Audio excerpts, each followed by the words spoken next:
De retour en direct sur le plateau de Punchline à 18h15. Merci à nos téléspectateurs de CNews, aux auditeurs d'Europe 1 de nous suivre en direct. Donc, Naïma M. Fadel, Arnaud Klarsfeld, Amaury Brelet, Vincent Roy m'accompagnent toujours autour de la table. Tiens, cette thématique qui revient à peu près tous les étés. On va pas se le cacher, qui de toute évidence n'est toujours pas réglé dans le pays. Le maire de la commune de Lecce en Corse, Georges Gianni, a pris un arrêté pour interdire les tenues religieuses ostentatoires sur la plage. Décision prise après que 4 femmes vêtues de burkini se sont baignées sur une plage de Lecce, provoquant une certaine agitation. Christina Luzzi est en Corse.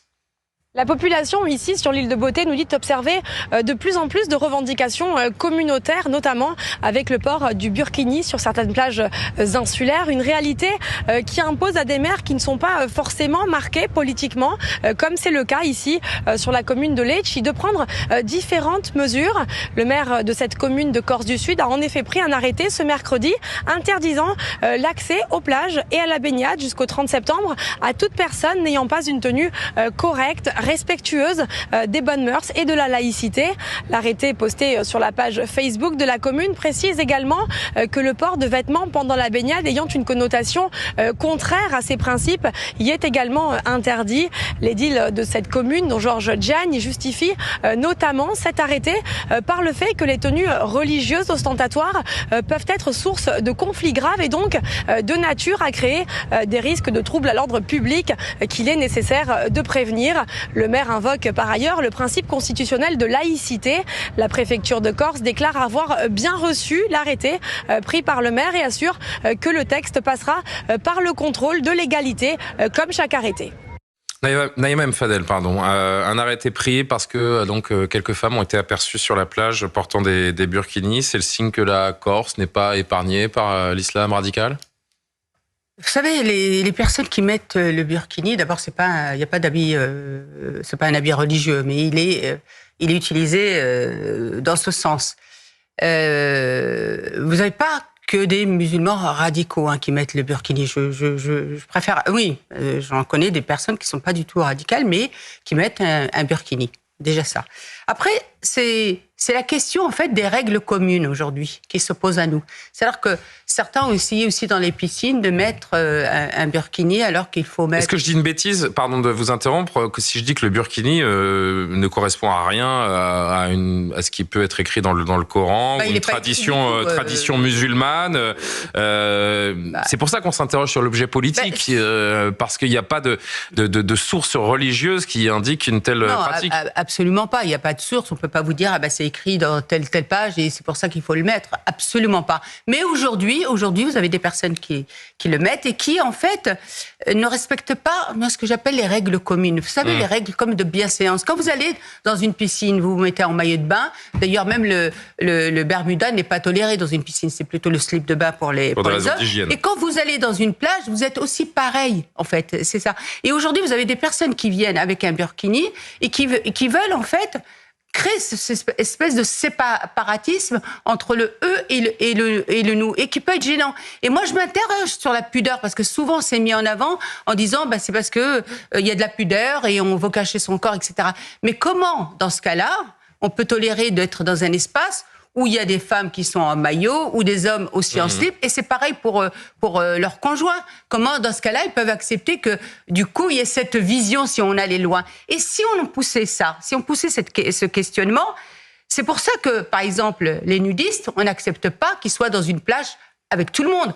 Ils ont leur propre plage. Parce qu'à un moment... Sauf que la nudité sur la plage, c'est interdit par la loi, alors que chacun a le droit de porter des tenues religieuses dans l'espace public en France. On ne peut pas le poser en termes, je pense, de laïcité, parce que la laïcité, elle s'applique au service public, etc., mais elle ne s'applique pas dans l'espace d'une plage. Donc elle doit se poser autrement, et à mon avis, dans les règles communes qui, à un moment, prévalent pour la bienséance, pour le vivre ensemble aussi. Arnaud Klarsfeld, votre avis sur la question, il faudrait l'interdire sur toutes les plages ou au contraire, donc, je le rappelle, la loi dit que chacun a le droit de porter des tenues religieuses dans l'espace public. Si c'était écrit dans le Coran, il faut porter un burkini à la plage. Non, mais vous diriez, il y a peut-être un anachronisme dans le texte. Possible. Mais ce que je voulais dire, c'est qu'il y aurait une référence religieuse interprétable pour évoquer le burkini. La jurisprudence, c'est que on a le droit de porter un burkini à la plage, sauf risque de D'ailleurs, c'est arrêté, risque de troubles graves à l'ordre public, mais il faut qu'il y ait un risque grave à l'ordre public. Le maire de la commune, lui, a mis en avant le principe constitutionnel de laïcité pour justifier son arrêté, mais également le climat de tension internationale actuel au Proche-Orient. Ça, c'est sans doute pour justifier le risque de troubles graves à l'ordre public. On verra s'il a raison ou si les tribunaux le suivent ou pas. Il y a une distinction qui est faite dans les piscines où on peut interdire le burkini. Sur les plages, moi, en tous les cas, ça me choque pas, mais j'ai grandi aussi aux États-Unis, en Israël, où les femmes arrivent avec des vêtements amples. Je ne sais pas si ce sont des burkinis, les mêmes vêtements amples. Aux États-Unis, sur les plages, il y a des femmes avec des vêtements. Oui, ils ont le droit de porter. D'ailleurs, aux États-Unis, au début du siècle, au début du XXe siècle, les femmes devaient aller à la plage avec des robes. Hein. Oui, là, on parle du monde de 2024.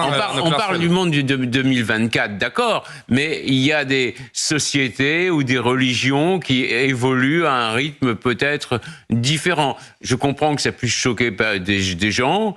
Moi, ça me choque pas. La question, est-ce que c'est une volonté de se distinguer et de faire du prosélytisme? Ça, c'est chacun qui apprécie selon. Mais sinon, voir des gens... Les islamistes, faut être honnête, ils n'iraient pas sur une plage. Si c'est des fondamentalistes, ils n'iraient pas sur une plage. Parce que la plage, la dame, elle est là avec son burkini. Mais autour de vous, il y a des gens qui sont habillés légèrement. C'est plutôt... voilà. En préparant ce thème... Oui, moi je pense que pense que c'est plutôt des gens pudiques et les personnes que je rencontre et qui le mettent sont plutôt pudiques. Parce que vraiment, si vous êtes un islamiste, un frère musulman, vous emmenez pas votre femme sur une plage où elle va voir des hommes à moitié nus. Il faut être honnête. Enfin, on serait pas à un paradoxe près dans le monde actuel. Mais ça paraît quand même. Il y a un témoignage que j'ai lu sur Corse Matin en préparant parce qu'il y avait un papier donc dans Corse Matin sur le fait que le maire mette cet arrêté municipal en vigueur. Le journaliste faisait un petit peu le tour des plages et demandait ce qu'on appelle, il faisait un micro-trottoir, interroger les gens qui étaient là autour. Il demande qu'est-ce que vous en pensez, et il y a une réponse qui m'a intéressé, quelqu'un qui dit je ne sais pas si je peux répondre, je ne veux pas qu'on pense que je suis raciste. C'est être raciste de ne pas être à l'aise avec une tenue sur la plage? C'est très intéressant comme réponse. Je veux pas répondre parce que j'ai peur qu'on croie que je suis raciste. Imaginons. Ne pas être confortable avec le burkini, c'est être raciste. Imaginons que quelqu'un, vous vous rappelez dans les aéroports, ceux qui arrivent avec Hare Krishna, vous savez, habillés tout en... Non, pas témoin, Hare Krishna, habillés avec des longues robes oranges. Ah oui, d'accord. Oui, d'accord. Imaginons qu'on le voit se baigner sur une plage. Est-ce que ça choque? Non, ça choque pas. Donc, ça choque les Non, ça choque pas. Ne me dites pas que non, ça... si je donne l'île de la tête, c'est parce que je me dis que la comparaison est peut-être pas la bonne. On a peur des burkinis parce qu'on a peur... Vous avez déjà vu un bouddhiste se baigner en habit traditionnel sur une plage française? J'ai dit, imaginons. Ouais. On a peur des burkinis parce qu'on a peur de l'islam radical. C'est ça. Sinon, on aurait... Je vais laisser réagir l'autre côté de la table. Vincent Roy et Amaury Brelet. Cette réponse, vraiment, elle est intéressante. Je voudrais qu'on reste là-dessus. Je ne sais pas si je peux répondre parce que parce que j'ai peur qu'on pense que je suis raciste. Oui, ça s'appelle de l'autocensure. C'est ça. Et aujourd'hui, sur ces questions-là, beaucoup, évidemment, se posent la question de l'autocensure. Mais je crois qu'en fait, les choses n'arrivent pas par hasard. C'est parce qu'il y a eu un certain nombre de provocations, parce qu'on a vu dans les aéroports, par exemple, des prières dans les aéroports, qu'on a vu dans nos sociétés, qu'on en voit de plus en plus, des prières de rue. C'est parce que on sent qu'on est à deux doigts de la provocation, qu'on ne tolère plus. Effectivement, il ne devrait pas y avoir finalement trop de problèmes parce que 4 femmes se baignent avec un burkini. Mais c'est parce que là-dessus, on a un passé et un passif de provocation répétée. Alors maintenant, il est bien évident... Vous le vivez comme une provocation que d'être sur une plage et d'avoir des femmes en burkini à proximité? Quand on est un tant soit peu intelligent et qu'on connaît le contexte de notre pays, à tout le moins, c'est maladroit d'aller imaginer, d'aller laisser les autres, ceux qui sont sur la plage, imaginer que vous provoquez. Le mieux, peut-être, est d'être discret et de ne pas le faire, non? Parce qu'en arrière-plan, parce qu'en arrière-plan, la situation fait qu'on voit bien que le contexte... C'est le problème des valeurs à la française qui crispe peut-être une partie des gens qui assistent à ce phénomène? On disait tout à l'heure, on se posait la question, qu'est-ce que l'intégration?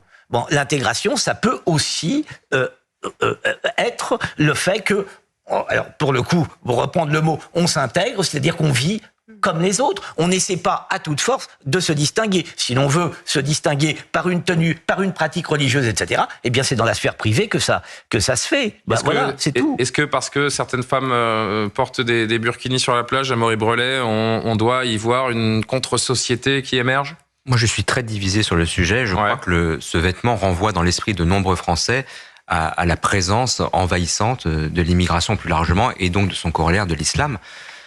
Les piscines, c'était interdit. Évidemment, c'est soumis à des règles sanitaires, je le comprends. Sur la plage, ça me paraît beaucoup plus compliqué. Je crois que la loi est bien faite et qu'il vaut mieux, dans ces cas-là, en effet, que les décisions soient prises localement, selon le contexte local, qui sont différents les uns des autres. D'ailleurs, on a vu des arrêtés par le passé qui ont été validés ou cassés par la justice. À Rennes, l'année dernière, je crois, il y avait eu une affaire comme ça. Chaque affaire est très différente et il vaut mieux que ça le reste comme ça.